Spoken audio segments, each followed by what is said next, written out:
Donald Trump and Hillary Clinton are out on the campaign trail today, but tonight they'll take a back seat to their running mates. The vice presidential debate is hours away, so what impact will it have on voters just weeks before Election Day? Hello, everybody. Hope you're off to a good one so far. I'm Jenna Lee. And I'm John Scott. The stage is set. Longwood University in Farmville, Virginia, which will play host to two candidates with solid political resumes. Indiana Governor Mike Pence and Virginia Senator Tim Kaine. Both will reintroduce themselves to voters who might not be very familiar with either one. They'll also be ready to attack each other's running mates. Meantime, brand new polls show a shift in the race since the first debate. The latest CBS News national poll gives Hillary Clinton a 4-point lead, while Clinton also leads in a new national poll from CNN ORC, topping Trump by 5 points. Now to two critical swing states. In Florida, Clinton leads Trump by 5 points in a new Quinnipiac poll.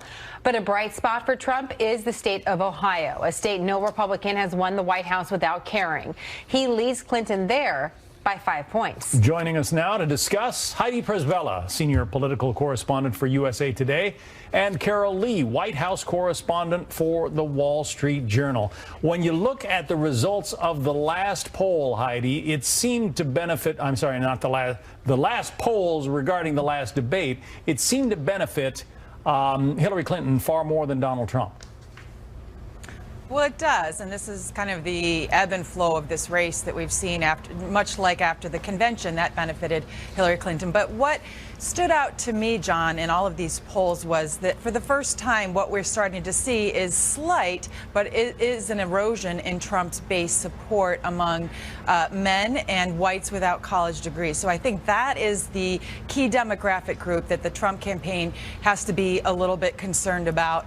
And the reason why you're going to probably see Mike Pence really go on the offense tonight. That is the traditional role of the vice presidential nominee anyway, to kind of go on the attack, but especially so given what we're seeing in these demographic shifts. Carol, I want you to listen to what Eric Trump told Bill Hemmer this morning on America's Newsroom. He says Trump campaign is not worried about polls. Listen. Polls ebb and flow, and you know that. I could point to 10 polls that we're winning in, right? LA Times were 5 points ahead, and they're, quite frankly, the largest sample size of any of the polls. And Rasmussen were ahead in a lot of the polls, and UPI were ahead in a lot of the polls, and I could keep going on and on and on. You know, but the reality is these things ebb and flow, and they will all the way through Election Day. And what I can tell you is when I'm walking the streets, I see such tremendous love and enthusiasm, and I'm not seeing that on her end. Heidi, we're actually gonna, well, okay, there is Carol Lee. I was told we had a little problem with your video shot, but what do you think about that? Polls ebb and flow, they're up in some, they don't seem to be worried. Well, first, someone who's saying polls ebb and flow, he's sure paying a lot of attention to different polls. He ticked off a number of them. I think that, to go to Heidi's point, it's correct that, you know, this race, we've seen a lot of ebb and flow based on what happens in various weeks. Donald Trump has had a really tough week. One of the things that I found interesting in the polls post-debate is that Hillary Clinton seems to be narrowing the enthusiasm gap. That's really important for her. That Democrats have not been nearly as energized as Republicans and Trump supporters, and so the enthusiasm gap has been an important thing that she has needed to work on, and it looks like she had some success with that in the last week and during the debate. So Heidi, as Tim Kaine and Mike Pence take the stage tonight, one of the jobs, it seems to me, is to sort of introduce themselves to the American people, because a large percentage of the American public doesn't know either one of these candidates. Sure, about a quarter to be precise in terms of the polling that we've seen. If you put up a split screen of the two, a quarter of the U.S. population couldn't tell you who they are. So that is the kind of a challenge that they have tonight, is that they've got to introduce themselves, but they have to be most concerned about just kind of defending the people at the top of the ticket as well. Here you have two nominees who are among the most unpopular nominees in the history of presidential elections here. So they've got to, even as they're introducing themselves, really kind of go on the attack against the opposing team. And so I don't know how much time they'll really spend kind of introducing themselves versus landing those punches, and is particularly for Mike Pence, because as you know, John, one of the criticisms of Donald Trump's performance in the last debate was that he didn't take the opportunity to go in on issues where they know are the issues that are Clinton's top vulnerabilities, like the Clinton Foundation, like the invasion of Libya. And even though he wasn't asked about it, Republicans say that Mike Pence has been really preparing for this debate, going through drills with Scott Walker and others, and that he will be prepared to kind of go in unprompted and make some of those attacks that the Republican Party thinks are essential at this point to try and at least turn some of the headline momentum back in their favor. Carol, typically a vice presidential candidate is picked in part because he or she can be an attack dog and really go after the other person. According to, the polls, those Americans who do know these two candidates, Kaine and Pence, they're pretty well liked. And it's kind of interesting that, the two major, the tops of the ticket are both not held in very high regard. You're looking right now at the favorable ratings for Kaine and Pence, 40 and 42%. Way higher than their unfavorables. That's almost exactly the opposite of what's going on with Hillary Clinton and Donald Trump. Kind of an interesting twist this year. It is, and it's also, they haven't had the kind of attention that this will be the biggest night for both of these vice presidential nominees. And, at bare minimum, they need to just convince the American public that they can do the job of president if that were to need to happen. And beyond that, then they're going to, it's going to be a night of not so much about them than it is about the top of the ticket and them defending, Hillary Clinton, Tim Kaine defending Hillary Clinton and Mike Pence defending Donald Trump on all these different policies. And also thing to look for is where the moderator might put out different places where they disagree with their running mate on issues like trade or abortion or various things where before they became the vice presidential nominee, they may have had a little bit of there may have been a divide between where the top of the ticket is and the vice presidential nominee is. But it's a night where they're going to introduce themselves to the country, and it's a big night for both of them, arguably the most important political night of their lives. On paper, Heidi, are they evenly matched? Does one come into this with an advantage, Kaine or Pence? I think the Democrats would think that they have an advantage just because Mike Pence on the tax issue, which has been dominating all of the headlines, will really, in this type of a forum, have to answer on this tax issue before Donald Trump himself. And I would expect Tim Kaine to be, very aggressive about going after him on the tax issue.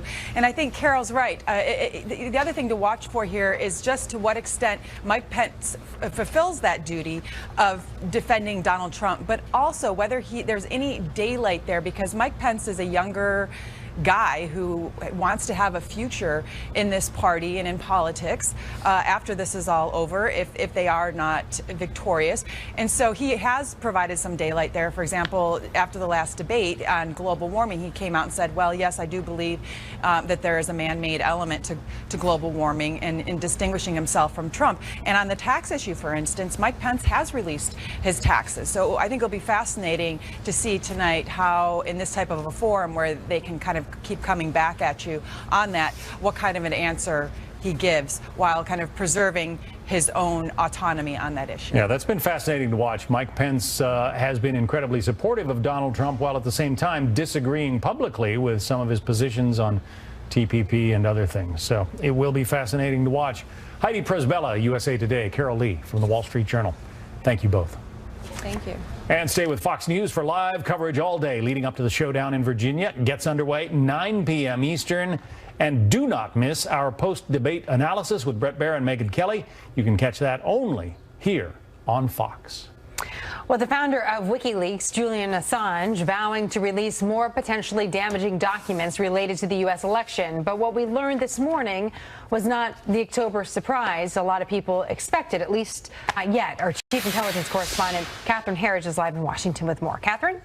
Well, thank you, Jenna. The head of WikiLeaks gave a news conference this morning via video link where he promised to release all of the relevant documents that he's got before Election Day. Julian Assange also dismissed criticism that he's targeting one candidate over another. They come about as a result, simply, it seems, this campaign and defenders are trying to personalize our publications. Are upcoming publications significant in relation to the U.S. election? Yeah, we think they're significant. On Twitter, WikiLeaks said it hoped to publish new documents every week for the next 10 weeks, as many as 1 million documents before the end of the year, with the rollout starting as early as this week, though today's announcement really fell short of any October surprise that would immediately impact the presidential race. Assange says the leaks will include, quote, significant material on mass surveillance, Google, war, arms dealing, as well as oil. And the release on the eve of the Democratic convention by WikiLeaks did lead to the resignation of the DNC chair, Debbie Wasserman Schultz, though a former senior U.S. government cyber official said the group's motivation has really shifted since WikiLeaks' inception 10 years ago. Over time, we've seen what looks to be Assange's motivations change. It seemed in the beginning he did seem to be very ideologically motivated, an idealist who wanted to expose wrongdoing in corporations and governments. But over time, it seems his motivations has shifted to be a very self-centered, parochial motivation. Cybersecurity experts have said that the recent documents that were leaked were stolen by Russian-backed cyber militias, though WikiLeaks denies being a pawn of Moscow. Jenna. Catherine, thank you very much. We'll continue to watch that. Some new reaction from the Obama administration to a story breaking yesterday on Happening Now. Secretary of State John Kerry saying the U.S. will not give up on the pursuit of peace in Syria, even though talks on renewing a ceasefire with Russia have broken off. Kerry accuses Moscow of ignoring the Syrian regime's attacks on its own people and rejecting diplomacy. Kevin Cork, live from the White House with more on that. Kevin.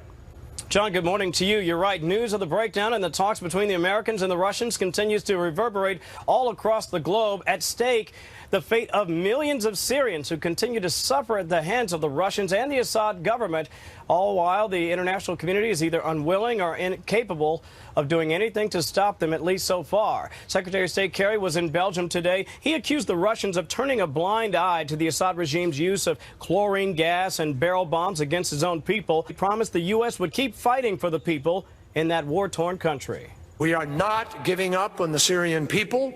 We are not abandoning the pursuit of peace. We are not going to leave the multilateral field. We are going to continue to try to find a way forward in order to end this war.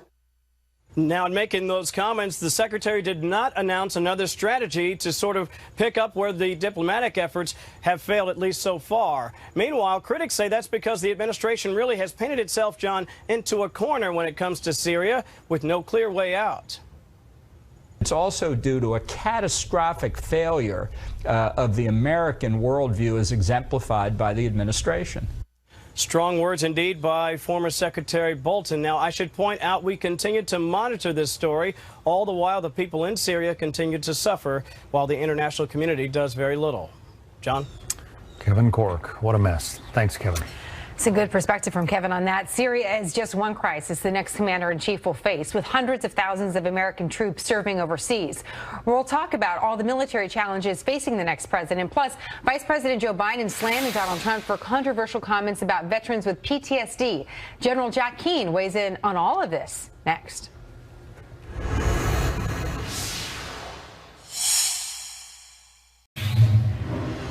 Well, right now, more than 200,000 U.S. active duty troops are deployed overseas. An additional 41,000 National Guard and Army reservists are also downrange as America's role in the world takes center stage in this political season. While there is a lot of debate about American boots on the ground, hundreds of additional troops are heading to Iraq ahead of a major battle to retake Mosul from ISIS. While in Afghanistan, our military drawdown is slower than expected. Nearly 10,000 troops remain on the ground there as the Taliban continues to control territory. So let's talk about all the military challenges ahead for the next commander-in-chief with General Jack Keane, a retired four-star general, chairman of the Institute for the Study of War, and a Fox News military analyst. Always great to have you, General Keane. Good to be here, Jenna. You say we will be facing the most significant global security challenges since the end of the World War II. Why is that? Tell us more about that. Well, for a couple of reasons. First, we've got three revisionist powers, Russia, China, and Iran, all seeking some form of regional domination. And the truth is, they're all having some success at that at the expense of the United States. Radical Islam, which we've now been dealing with for almost a generation, has morphed into a global jihad. And we have no plans nor strategy, not only the United States, nor does the international community have anything to defeat it. It is the ideological challenge of the 21st century, similar to fascism, Nazism, and communism in the previous century. And what makes these dangerous, we've faced challenges before, significant ones, but what makes these more dangerous is because we're failing so miserably at them, Jenna. And that's the awful truth of it. Our adversaries are emboldened, and they're seeking advantage over what they believe is complacent leadership in the United States and Europe. And our friends, they don't look at the United States as a reliable ally anymore. Even worse, they don't trust us. So let's look ahead then. And by looking ahead, let's just look back. And what I mean is, what have we done over the last 8 years, if we're going to take something away and learn from it, to not repeat for whoever inherits the next 4 years in the White House? What have we learned? Well, I think when you look at the Middle East and the wars that we certainly have fought there and the treasures that we've sacrificed in doing that, and I know the American people can get frustrated by it and say, well, wring our hands and say, just let them fight it out themselves. And in a sense, that has been the Obama strategy. He's tried to disengage us from the Middle East and tried to pivot to China, did a very poor job of the pivot, did a very poor job of the reset with Russia. But the Middle East has gotten considerably worse as we began to disengage from it. And the big lesson is, I'm absolutely convinced of it, looking at this very closely since World War II. When United States American leadership, Jenna, is engaged in the world, not with muscular military intervention, but engaged in the world, there's a strong, reliable ally. The world is actually a safer and more secure place. When we disengage like we've been doing for 8 years, it becomes a more dangerous place. And the new commander-in-chief's got to recognize that American leadership truly matters in the world. Other countries depend on us, and it makes a difference in terms of the security and stability of the world. The reason why I wanted to talk about this is that oftentimes I can get frustrated about not talking enough about the future and just sort of playing with what happened on the campaign trail in the last 24 hours. And so that's why I wanted to talk a little bit about this with you, about American leadership and what's ahead for whoever wins. In the meantime, there is some debate because of something that Donald Trump said on the campaign trail yesterday and how it relates to veterans. I'm going to play a little bit of that sound, some of the reaction, and I'd like to get your thoughts, General Keane. Sure. When you talk about the mental health problems, when people come back from war and combat and they see things that maybe a lot of the folks in this room have seen many times over, and you're strong and you can handle it, but a lot of people can't handle it. And they see horror stories, they see events that you couldn't see in a movie, nobody would believe it. General Keane, here's what Vice President Joe Biden said about this morning. This is an ignorant man.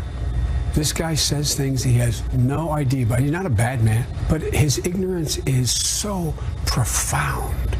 So profound. How can he be so out of touch? He's not a bad guy, but how can he be so out of touch and asked to lead this country?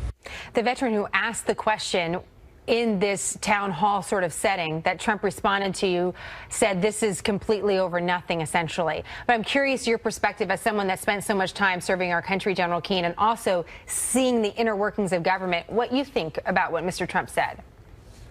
Well, first of all, I happened to catch that yesterday because, you know, it was dealing with national security, and most of the people asking questions were veterans, and some of them were actually former leaders in our military. So it was a very good session, quite frankly, and one we don't get very often in terms of the substance of the issues. You know, I think, listen, I'm not a political guy, you know that, but I think we have to be a little fair here. Mr. Trump, in my judgment, post 9/11 has spoken to veterans issue in a way that no other leader seeking national office has done. And I think veterans, therefore, have listened to him, and they have certainly been encouraged by the fact that there's somebody speaking for them. the fact that there's a sentence in the whole context of what he was trying to say in his support and sympathy for veterans that may be a little awkward and clumsy in expressing that sympathy and support, I don't think detracts from where he is and what veterans believe he's standing for in trying to support them and articulate some of the issues that mean so much to them. Well, as the wife of a veteran, I find that sometimes we like to talk about what people say about veterans a lot more than we like to talk about veterans issues, because that can actually be harder. General Keane, it's great to have you on the program. Thank you for the look ahead. We appreciate it. Yeah, thanks, Jenna. There's a new arrest to tell you about in a suspected murder for hire that made international news. Where this man was found dead and how money could be the key to busting a killer. Our legal panel weighs in. Plus, counting down to tonight's main event, the one and only vice presidential debate this election right here on Fox News Channel, 9 p.m. Eastern. We're live at the site on how both men are preparing for this showdown. Well, I expect we're going to be talking about the visions and the choice the American people face at the top of the ticket. I kind of hope we get to talk about our records as well.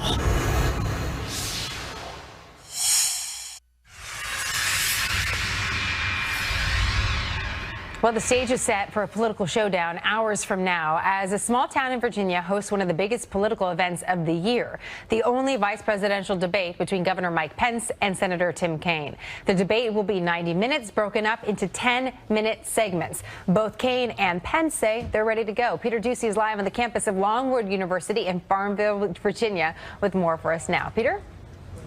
And Jenna, the Clinton campaign essentially gave Mike Pence a heads up, an early heads up, about how they plan to go after him, because a few hours ago, the Clinton campaign manager, Robbie Mook, said on CBS that Kaine's going to try to get Pence to defend Donald Trump's handling of his taxes and his 3 a.m. Twitter posts about former Miss Universe Alicia Machado. Hillary Clinton's Twitter account today also posted this message, quote, Mike Pence, a divisive anti-woman, anti-LGBT, anti-worker extremist. No wonder Trump picked him, hashtag VP debate. Kaine spent the weekend poring over big binders of materials, we're told, prepared by Democratic researchers down in Raleigh. So he's coming prepared, and the Trump team says Pence is ready as well. We know that the Indiana governor and Trump running mate spent some time over the weekend doing a mock debate against Wisconsin Governor Scott Walker, who stood in for Kaine, pretended to be Kaine. The New York Times also reports that Mike Pence has been watching old video clips of Senator Kaine to try and pick up some of his tendencies, which is really something that you'd normally hear about an NFL quarterback doing, not a politician. This morning, Eric Trump said on Fox that his dad's VP pick is rock solid. And campaign manager Kellyanne Conway says that Pence is ready to play offense and defense. But I think you'll see in Mike Pence somebody who's able to defend Donald Trump, the running mate, but at the same time take the case right to Hillary Clinton. So things kick off at 9 o'clock tonight, and Tim Kaine is going to get the first question of a 9-topic show. And those 9 topics, nobody knows what they are, at least Kaine and Pence, no advance notice given, so they had to do a lot of prep and just hope that they studied the right stuff. Jenna. Fingers crossed. I remember feeling that way before a final at college. Peter, thank you very much for that. We'll watch for it. You can catch the vice presidential debate live tonight at 9 p.m. Eastern right here on the Fox News Channel. Stay tuned afterwards for all the post-debate analysis. Things were really good for him. There's no way he did this to himself. I believe you. Which really scares me because it means there's someone out there willing to do this to him, and I'm scared for the kids. Does that sound real to you? That's a woman named Wendy Adelson in 2014 talking to investigators after the death of her ex-husband, Daniel Markell.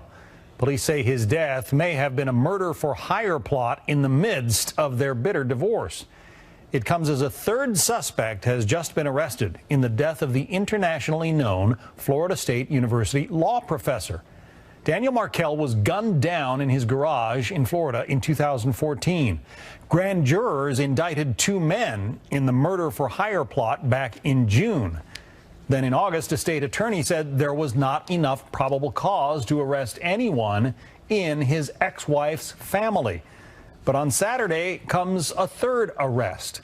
The latest suspect has ties to Markell's ex-wife, her brother, and the alleged shooters. Joining us for more is the author of a new book just out today. It's called The Candidate. Lise Wheel, Fox News legal analyst, familiar face here on Fox. Also with us, Eric Guster, a criminal defense attorney. Wow, this one reads like a movie plot. It does. When this man was killed, I mean, everybody wondered who could hate an internationally known legal professor so much that they would shoot him to death. Right. And it was a real mystery for a long time. But then they started uncovering some videotape. They saw a Toyota Prius. Hitmen always rent Toyota Priuses.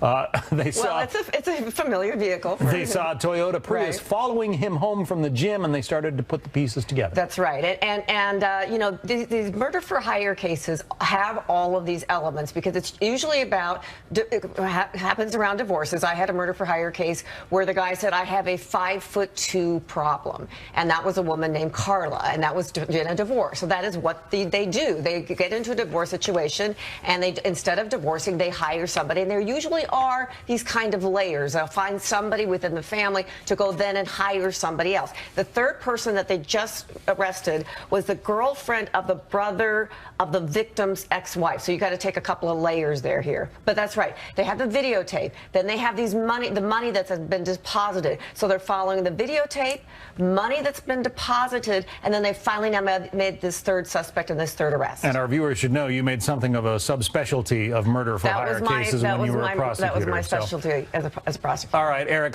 there is her picture up there on the screen, Catherine Magbanwa. She is Magbanwa. She is the one who has just been arrested. This is about as weird as it gets because she was living with one of the two men who was arrested as, you know, one of the alleged hitmen. She is the mother of his two children, apparently, but she has some kind of a romantic relationship with the brother of the grieving widow. And his dental practice, which is apparently quite a flourishing dental practice in South Florida, has been cutting her checks for something like $400 a month for the last several years, even though she doesn't work there. This is all kind of interesting. What does the defense lawyer do with all that? What a tangled web we weave. Yeah. When we have these types of cases, it's all about the money. Because when I saw this case, when I realized that this man was murdered, I knew something was awry. It wasn't a robbery. It had to be a hit. And you just have to follow the money. Who got paid? What did they get paid? And what the government does when they're looking at these cases, they see what deposits were made and for what. Because they trailed their accounts, they looked at their accounts, and the dental practice was actually paying this lady money, and they made huge deposits of over $10,000. Well, I think the big one was over $50,000. Yeah, right, where you have this type of money, what did you do for that except kill this man? So they've tied all these pieces together, and now people are going to start talking like exactly. canaries. That's the next step. I think we would agree on that. You would hate it as a defense lawyer, but what I would do is I would go to all three of them. I would probably go to the least culpable. I'd try to figure out who the least culpable person is, and I would go to that person and I'd say, look, you know this whole story. There are three of you now that have been arrested. Tell me what you know, and I'm giving you now to tell me. Yep. And then I will offer like 10 years instead of life in prison. Life in prison, exactly. I'll do something now. Yeah, blood is thicker than water. Right. But when you're talking about murder raps and lifetime sentences, people will start. It's what do you call a come to Jesus moment, and I'm giving you to right now. And that's the thing that you've got. And also with murder for hire cases, it's very important to know that you should all know that people think, well, if I didn't actually pull the trigger, therefore I'm not going to get such a harsh penalty. That's absolutely wrong. You can get just the harshest penalty for even if you didn't pull the trigger, if you were the one that started the chain and actually made the payoffs. There were hundreds of cell phone calls also between the brother of the grieving ex-wife, the woman who's just been arrested, and one of the hitmen, and that suggests there might be more arrests. I wish we had more time. It's a tangled story. They're going to come back. All right. There will be more arrests, and we'll be back talking about this in 3 months. We'll hold you to that. Eric Guster, Lise Wheel, author of the new book. Thank Check you. it out. Thank you, Jenna. Well, John, a warning for Southern California as experts raise the alarm about a possible earthquake there. Why scientists say there's a bigger risk for a large quake there right now. Also, Pope Francis visits the site of a catastrophic earthquake in Italy to pray with the families of victims and comfort people who lost everything. Well, right now, a warning for Southern California about the increased risk of a major earthquake. Experts say a series of small quakes along the San Andreas Fault could lead to a bigger one, and people in the area should revisit their emergency plans. This, of course, is the area of concern, as you're seeing on your screen, and it's no stranger to disaster. In 1994, the North Ridge earthquake killed 57 people, injured thousands more, causing billions of dollars in property damage. Most recently, along the San Andreas Fault system, the same one we're talking about, was that earthquake in South Napa. And that happened in 2014, was a magnitude of 6.0, certainly caused a lot of damage as well. Joining us, Richard Allen, the director of Seismological Lab at UC Berkeley. Richard, it's great to have you back on the program. Great to be with you. You know, it's interesting to look at earthquake forecasting as we're watching a major storm on the East Coast of the United States. We're all familiar with weather forecasting somewhat. Is forecasting an earthquake similar? It's very similar in the sense that we sort of know that on any given day there's a chance of an earthquake and we can associate a probability with that. But then when we have a swarm like this, it increases the likelihood. It's the same thing as when there's a hurricane out in the ocean and we're trying to predict and estimate the likelihood that it will hit a particular coastal city. Same idea, we're trying to look into the future and come up with a likelihood. So tell us a little bit about the swarm that happened about 7 days ago. What about that swarm was notable? So this was a small swarm, well, I say small, a few hundred earthquakes. The largest earthquake was only about a magnitude 4.3, but it was down in the Salton Sea, very close to the southern end of the San Andreas Fault. And when we see events like this, it makes seismologists get a little concerned because it's a lot of activity close to a big fault, and we know that that increases the likelihood of a bigger earthquake on the big fault. And so that's what gets us all a little alarmed. So walk us through these numbers. The likelihood of an earthquake on any given day is what? So on a given day or within a 7-day period, this advisory was for 7 days. So in a 7-day period, the likelihood of a big earthquake on the southern San Andreas is about 1 in 6,000. And so this forecast suggested a heightened alert about that, a heightened probability. What was that? So somewhere in the range of 1 in 3,000 to 1 in 100. So up to a 1% likelihood of a larger magnitude earthquake on the southern San Andreas. So that's suddenly a number that means something to all of us, I think. So what does that mean to you? Because those numbers, when you hear 1 in 100 for me, I'm thinking, okay, that sounds like that's a high probability. But for someone like you who studies earthquakes on a regular basis, how do you see these numbers? Well, this is a big increase. I can tell you it makes the hair stick up on the back of my neck, and I start to think about what might actually happen if that big earthquake occurs today or in the course of this 1 week period. So the 1 week period actually ends today. We've had this warning for the last 7 days, and so far, Richard, no earthquake. Does that mean we're in the clear? Well, of course, we're never in the clear, unfortunately. The earthquake can happen at any time on any day, but it does mean that we're sort of in the end of this sort of heightened period of concern. The likelihood of that big event happening actually decays over a period of days, and so the advisory was for a 7-day window, which is now over.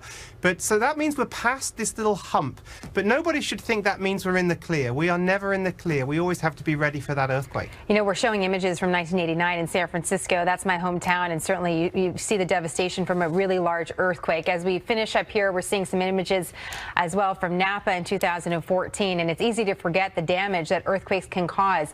I just wanted to ask you, Richard, before we let you go, one of the things I've seen written in a few different articles on this topic is that we're due, meaning that the San Andreas Fault is ready for another major event. Why is that?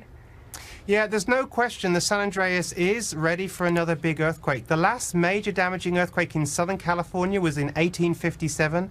We think that the recurrence interval is much shorter than the time that's passed since then.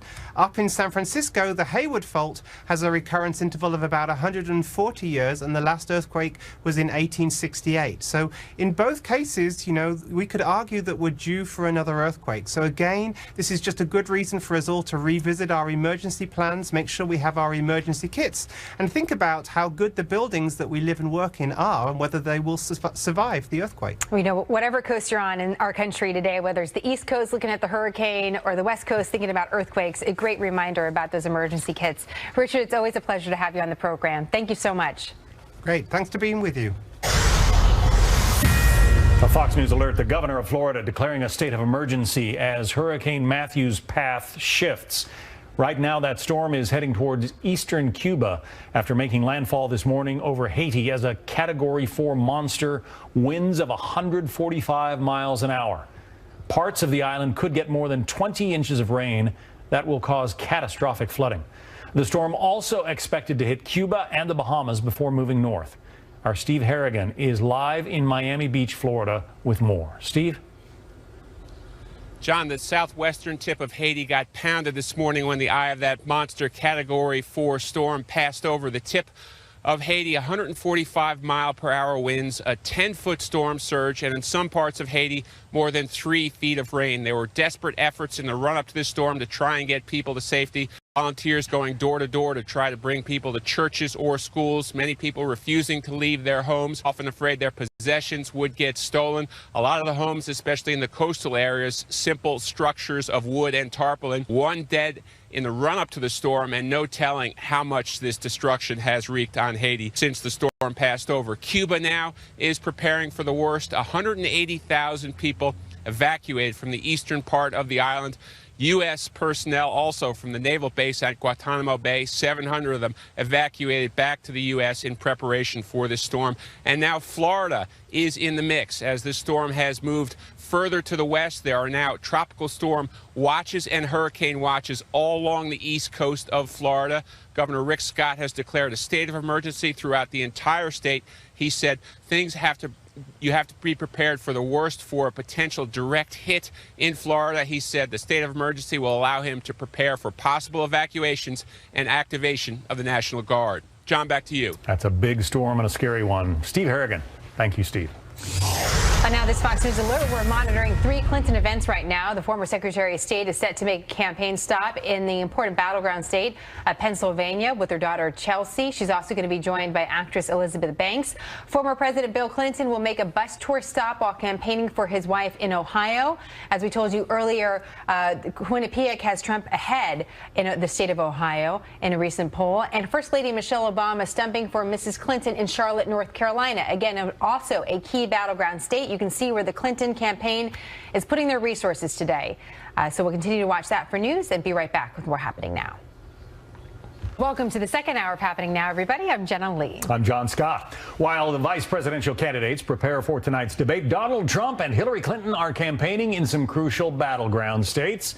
Trump is in Colorado for a second day. Later, he heads to Arizona, once a solid red state, but this year it's a toss-up. Meanwhile, Hillary Clinton will be in Pennsylvania. We have Fox team coverage. Rich Edson is near the Clinton home in Chappaqua, New York. First, though, Alicia Acuna is following the Trump campaign from Arizona. Alicia. Hi, John. Yes, and Yavapai County is one of the most conservative parts of this state. So Mr. Trump is really here firing up his base, but he is in a real fight for this historically red state. And that's because it is undergoing a demographic shift. If you look at the Hispanic population here, it has increased dramatically from 2012 when Mitt Romney won to now. And also the college-aged population, that is growing as well. Those are those young millennials. Now, take a look at this voter registration data from the Arizona Secretary of State's office. Between the last presidential election and this past summer, the number of registered Republicans grew by nearly 72,000. The number of Democrats increased even more. But look at other, which is not the Green or Libertarian parties. That's undecideds, those vital independents, nearly 139,000 more registered from 2012. Here's the Real Clear Politics average of polls in Arizona. In a four-way race, Trump leads by a very slim margin. Early on, America's Newsroom, Eric Trump addressed his father's recent slip in polls nationally. The reality is these things ebb and flow, and they will all the way through Election Day. And what I can tell you is when I'm walking the streets, I see such tremendous love and enthusiasm, and I'm not seeing that on her end. And people want our country back. From From his campaign stops in Colorado, Trump heads here to Arizona for a rally. He's expected to hit on Obamacare, a very personal issue here. Businesses have struggled under it. Folks who live here have seen one major health insurance company after another abandon the Affordable Care Act. Trump is also expected to discuss the fight against ISIS and economic security. And John, remember, the Arizona Republic recently endorsed Secretary Clinton. That's the first time in that paper's history that it has not endorsed a Republican. This is Mr. Trump's sixth trip to this vital state. John. Alicia Acuna in Arizona. Thanks. Well, turning now to the Democrats and some heavy hitters going to bat for Hillary Clinton today in the battleground states. Bill Clinton being one of them, campaigning for his wife in Ohio, while their daughter Chelsea joins her mom and actress Elizabeth Banks in eastern Pennsylvania. Michelle Obama, in the meantime, is campaigning today in North Carolina, and Senator Bernie Sanders is in Minnesota. Senator Elizabeth Warren is in Las Vegas. There's your map for you. This is a look at Hillary Clinton's event in Haverford, Pennsylvania. That's where Chelsea and actress Elizabeth Banks are. From here, the Democratic nominee will head to the state capitol later today. Bridget Sinn's covering it all from Clinton's hometown, or I should say her latest hometown, not her hometown, but Chappaqua, New York. Rich? Yeah, she has a house here, Jenna, so she does live here, spends much of her time here, but now today she is out campaigning in Pennsylvania, and she's hitting on economic issues. Yesterday, she focused on what she called corporate bad actors. Today, she's talking about paid family and sick leave, and she's also talking about early childhood education. Then she turned her focus to Donald Trump and gender issues. My opponent has just taken this concern to a new level of difficulty and meanness. And, you know, it's shocking when women are called names.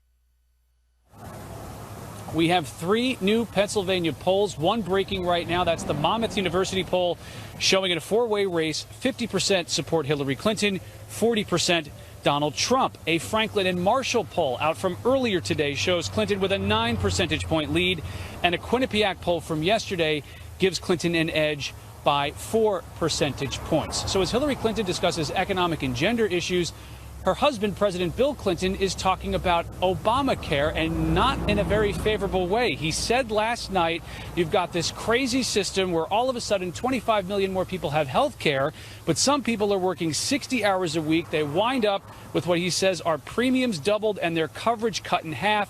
He calls it the craziest thing in the world, saying in Michigan, where he was, it just doesn't work here. The Clinton campaign has just responded to President Clinton's comments and says that everyone understands that Obamacare needs to be fixed, and Hillary Clinton is the one to fix it. Jenna, back to you. Rich, thank you. Joining us now with more on tonight's debate, Jerry Seib, Washington bureau chief for the Wall Street Journal. So Tim Kaine, Mike Pence will be on the stage. What are you going to be watching for, Jerry? Well, you know, look, these two guys are quite different from the people at the top of the ticket. Less controversial, more low-key, more well-liked, I think, as a general proposition. And so I think what you have to look for. Sorry? Jovial, even. Jovial, genial. Exactly. But I think low-key is probably the word to keep in, the term to keep in mind. I think what you're going to see is each of them defend basically core party positions. You know, Mike Pence is very popular with parts of the Republican Party that are not so certain about Donald Trump. Religious conservatives, core conservatives, and the conservative caucuses in the House and the Senate and Congress. So I think the attempt there is going to be to reassure, and I think Tim Kaine will try to make people like Hillary Clinton a little bit more, perhaps, and also essentially keep up the party's argument on the economic front, where I think he, as a kind of a more of a working class Democrat, has some credibility. But where, you know, traditionally the vice presidential candidates are attack dogs, these two guys aren't probably likely to be attacking each other. They're likely to be attacking the top of the ticket from the other side. I think that's a good point, and I'm not sure how vicious those attacks are going to be. You know, neither of them is particularly good at that game, and you get the feeling they like it all that much. They will do the requisite attacking of the other ticket's top dog.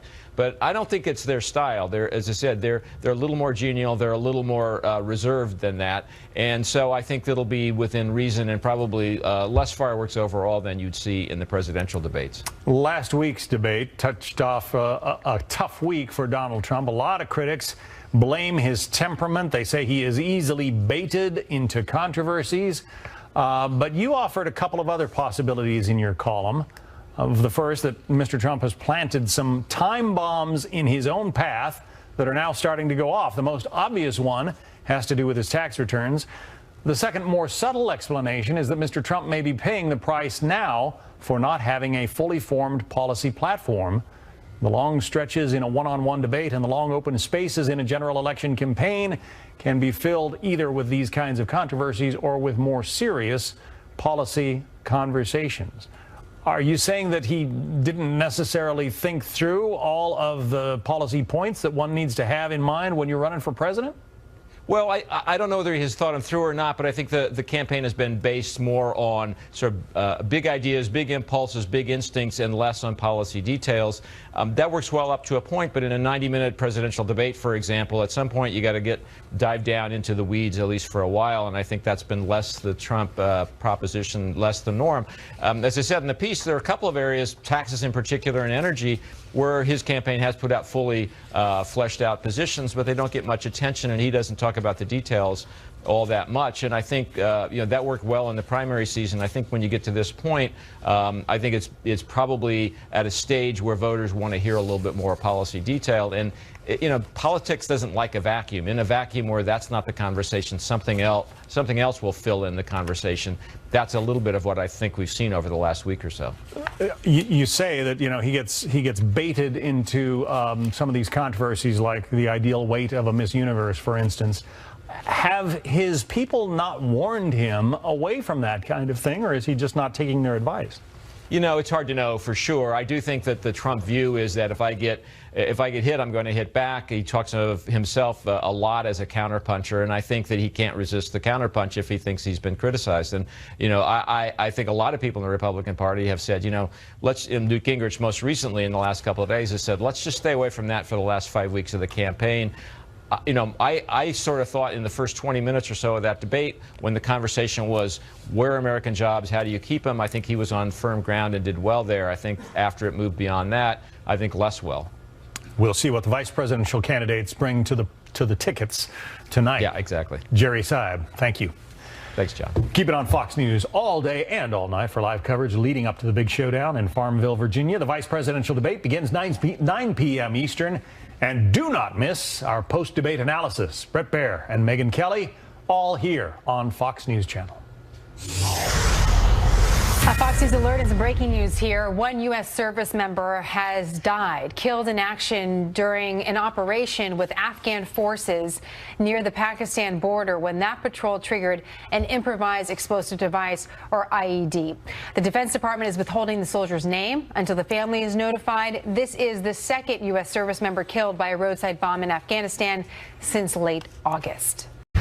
Well, now to a big story we're watching. Hurricane Matthew prompting the U.S. Navy to get 3 ships ready for relief efforts in the Caribbean. Matthew roared ashore in Haiti as a Category 4 storm, slamming the country with 145-mile-an-hour winds. Just west in Cuba's Guantanamo Bay, the hurricane forced the evacuation of hundreds of U.S. military members and their families. So what happens to the Gitmo detainees, you might ask? There are still 61 prisoners held at Gitmo, and according to the Department of Defense, some of the most dangerous terrorists in the world will remain at Gitmo, even if that storm comes right through there. They will be held in what the military describes as a safe and secure location. Now for where the hurricane is headed next, our chief meteorologist Rick Reichmuth is live in the Fox Extreme Weather Center. Where is it going, Rick? Well, it's going to be coming very close to the U.S. over the next week. We have a lot of time to watch this. It's a slow mover, which is really bad news in Haiti, moving on shore here across this western tip of the peninsula. There's Port-au-Prince, most populated area, but we're going to be talking about some spots, probably 40 inches of rain across a mountainous terrain, mostly deforested in Haiti, and that means we're going to see a lot of landslide, a lot of flooding, and unfortunately, I fear we'll see a number of fatalities as well. Category 4 storm still pulling to north. This is a rainfall forecast. You see what happens in the Bahamas. We're going to see a lot of rain for a lot of people here. Eastern tip of Cuba still probably seeing a landfall from this. Guantanamo on the other side of it, on the kind of the good side or the better side to be on of a storm. Once it moves into the Bahamas, it's probably going to strengthen again. The water's abnormally warm right now across this area. And then we start to see this get very close to Florida. So we have hurricane warnings in effect. Anywhere you see this red, Haiti, Cuba, and across most of the Bahamas as well. But now we have a hurricane watch in effect from the north of Miami, from around Boca all the way up to the Volusia-Brevard County line there, just to the south of Daytona Beach. So get ready, because we are going to see this getting very close to the U.S. coast. Still projected to be a Category 4 storm, Category 3 storm here, maybe off the shore of Florida. That's a major hurricane. Now, a lot of things could happen with this storm. The center of the storm you see right here, kind of hugging the entire eastern seaboard, maybe making landfall somewhere in the Carolinas, could make landfall in Florida. The closer it gets, the worse the impacts will be. If it stays around 100 miles offshore, we'll probably see tropical storm force winds and very heavy rain along the coast. If it does make landfall, right where it makes landfall, we'll see a big storm surge. And if it makes a little bit more of a westerly trek, we'll see far heavier rainfall amounts all up and down the eastern seaboard. So you get an idea, Jenna, here. We're going in towards, say, 5 days from now. We're talking about a storm out here, maybe somewhere off Cape Cod, in towards parts of New England, New York as well. You get the idea. The entire eastern seaboard is going to see some kind of impact from this storm.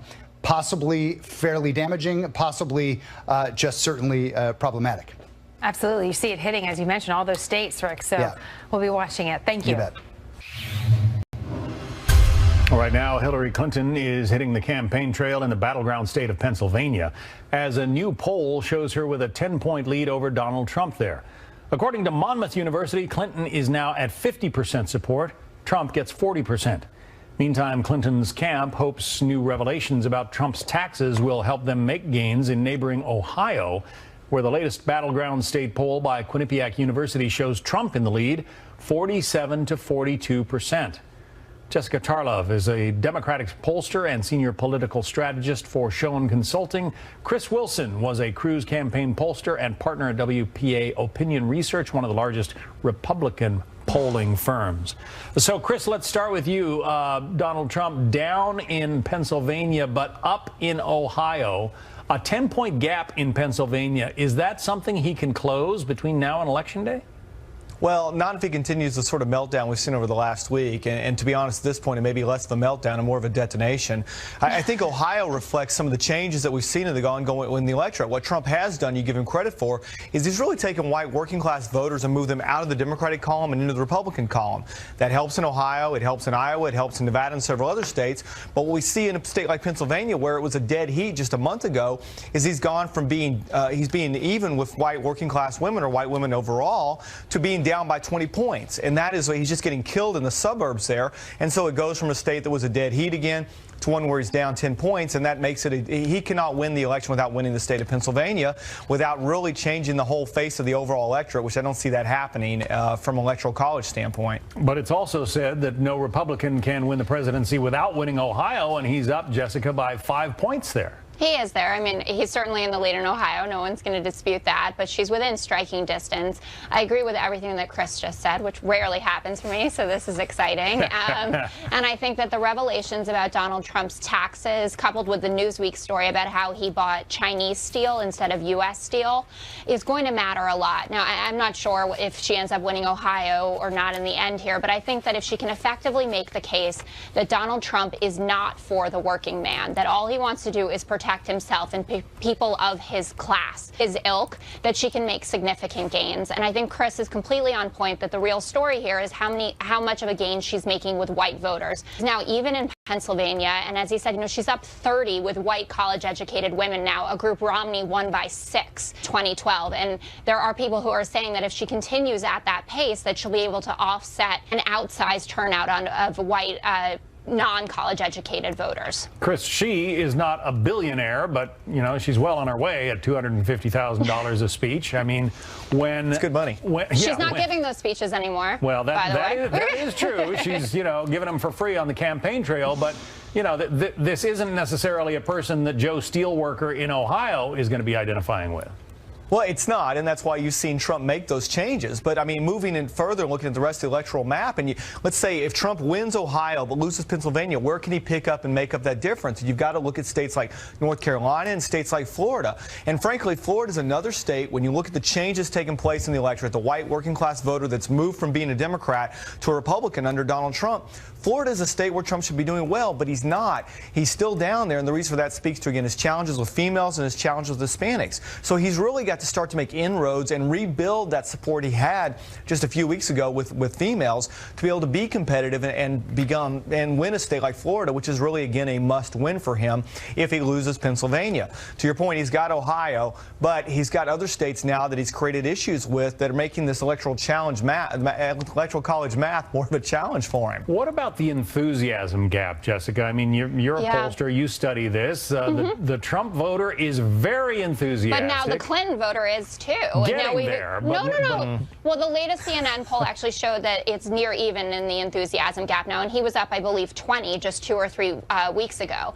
And I think that's really what Hillary Clinton's been doing. By being steady and temperamentally fit for the office, she's shown herself to be a more reliable choice. And that's what we saw in the debate, I think. I didn't think that Trump bombed as badly as a lot of people said that he did. I thought he won the first 20 minutes, quite frankly, and especially, you know, prosecuting that case on trade, which should help him in Ohio and maybe Michigan, which now it looks like is going to go for Hillary Clinton in the end. So Clinton's supporters, as they see her as the more reliable, steady choice who can actually do the job, are getting more excited about her, and there are more questions raised about Donald Trump. Obviously fascinating race. Going to be a big night tonight with the vice presidential debate. Jessica Tarlov, Chris Wilson, thank you both. Thank you. Thank you. A little more politics here. Trump's team is still playing a little bit of defense after a report exposed a portion of his tax returns. Clinton says it shows Trump may not have paid his fair share. Trump says it makes him the best person to fix a broken tax system. But what do their tax proposals really say? We're going to take a closer look. Plus, this little boy died after being left strapped inside an SUV on a brutally hot summer day. It made national headlines as his father is on trial for his murder. The shocking new details from inside the courtroom next.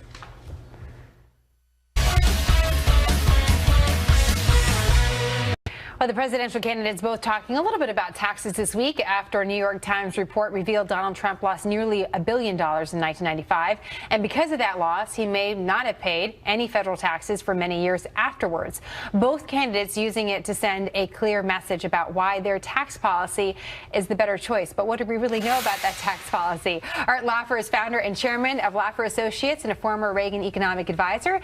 And Betsy Stevenson is associate professor at the University of Michigan and former member of President Obama's Council of Economic Advisors. She's also advised the Clinton campaign. It's great to have you both as we do kind of wonder, what do we really know about the tax plans from either candidate? The Associated Press had a really great article on this today and points out that for 99% of the viewers that are watching right now, both candidates don't have a tax plan that would impact anyone very much, Art. In fact, what they point out is that Trump wants to cut taxes on the wealthy and Clinton wants to raise taxes on the wealthy. So how would that impact your everyday American? Well, if that's where all it was, that wouldn't do much, except what Trump has done is got the corporate tax rate down to 15%. Instead of being the highest in the OECD, that will be one of the lowest. That will bring businesses and investments back to the U.S., my view of the world. Bringing the personal income tax rate down to 35% is a good first start to create incentives. But repealing Obamacare and repealing the executive orders, I think, is a major change in the tax codes that would really allow the U.S. to prosper and grow much faster than it has over the last 16 years. Betsy, the way Art describes it, it sounds like a good deal. What do you think is wrong with that? Well, I think that it will affect average Americans because we're talking about cutting the tax rates for the richest Americans massively. It's not just about lowering the top rate, but he's also talking about applying that corporate tax rate to lots of wealthy Americans who consider themselves to be pass-through businesses. So lots of Americans will have a top tax rate of 15%, while middle-class Americans will still pay a higher share of their income in taxes. Trump clearly knows how, at least to hire the right people, to use the loopholes to benefit himself. But he has no plan to close those loopholes and ensure that we're able to raise the revenue we need fairly in order to have an economy that supports all Americans, and can, when we have economic growth, that economic growth can be shared widely. You know, that's an interesting point that Betsy brings up. Art, what about those loopholes? And what the New York Times story is really bringing up is whether or not the wealthy have some of these loopholes to where they're not contributing to the greater good. Well, Donald Trump clearly does know what the loopholes are and how to use them very well, and that's really a prima facie reason for him being able to close those loopholes. I think what you need is what Jerry Brown did in 1992, a low-rate, broad-based flat tax with no exemptions, deductions, or exclusions, and let everyone pay the same rate. But if I can, one point I think is important. You change tax rates not to help the rich or hurt the rich. You change those highest tax rates to create more jobs, more output, more employment. And I've got to tell you, Jenna, I have never heard of an economy being taxed into prosperity. It just doesn't make sense. Let me ask Betsy about that, because that's something else that Clinton looks like she's attempting to do, Betsy, which would create an even higher top tier. The wealthy, wealthy, wealthy, and they'd be taxed more. Why would that be helpful for the economy overall? What's the argument for that? Well, if Art really believes in a tax system where we broaden the base and we close the loopholes, then it sounds like he wants Hillary Clinton's tax plan, because that's what she's going to do, is broaden the base and close the loopholes so people are paying their fair share. We do have things we need to provide. We need to provide national defense. We have things that the public wants, and we need people to be paying their fair share. And right now, the wealthiest Americans are not paying their fair share. They're earning more, and the economy is growing for them, but they are not paying their fair share in taxes. So what about and that's a system we have to rectify. All right, I just want to give you an opportunity to respond whether or not you truly are a Hillary Clinton tax proposal proponent, which would be breaking news if that's the case. But what do you think about the top tier getting higher taxes, and Betsy's explanation as to why that would be helpful for some other Americans? Let me just say, I was a supporter of Bill Clinton's very much, and I am supporter of a lower tax rate, broader base. I really am. I don't think Hillary Clinton will deliver any of that. By raising the highest tax rates, we know that every single time the highest tax rates raised, you collect less revenues from the rich because they find shelters, avoidance, underground economy, all sorts of loopholes to get around. They can buy the Treasury, they can buy the Goldman Sachs can. What you need is a low-rate, broad-based flat tax, just the way Jerry Brown proposed it, and that's the way to go. And I think Donald Trump is moving us very much in that direction. And given time, I think he'd actually do it. Interesting. I'll give you both. I would love if that were true. Go ahead, Betsy, quickly. I just, you know, think about when America's growth rates were highest. That's when actually we had more progressivity in our tax rates, and we had higher marginal tax rates. So we've had 30 years to test out this philosophy of cutting taxes for the top and getting great growth for it, and I don't think the middle class has seen any of the returns to that over the last 30 years. That really sets us up. I want to use that soundbite. That would set us up for a great next debate. So I hope you both come back, because in between all the really intelligent things you both are saying, I believe there might be some common ground, and I'm going to find it one day. Betsy, Art, great to have you both. Thank you so very much, Jenna. Well, the U.S. is suspending talks with Russia over a new ceasefire in Syria, a development that is also interesting because of the timing. Nearly a year ago to the day, Russia began its bombing campaign in Syria to bolster the Assad regime. Days after that campaign started, President Obama famously said this.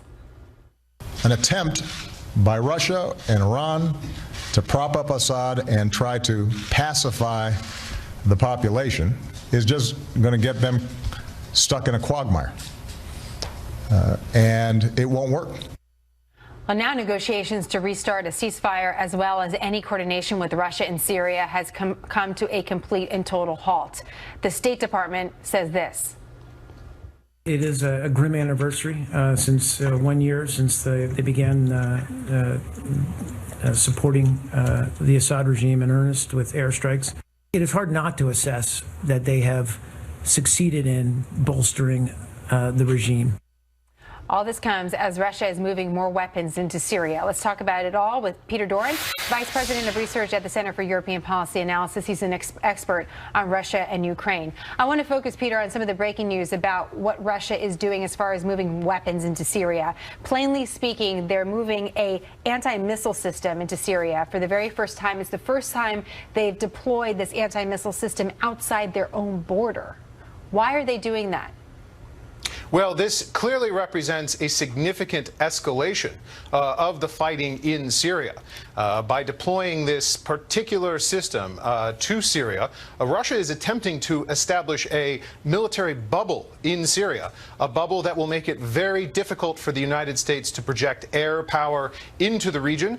It shows that Russia is anticipating the next step in a possible U.S. military response after the breakdown in negotiations. So Russia is raising the stakes and making the very dangerous situation in Syria all the more so. And just to point out to our viewers, the only powers that have air power inside Syria is the Assad regime and Russia, not who they're fighting on the ground.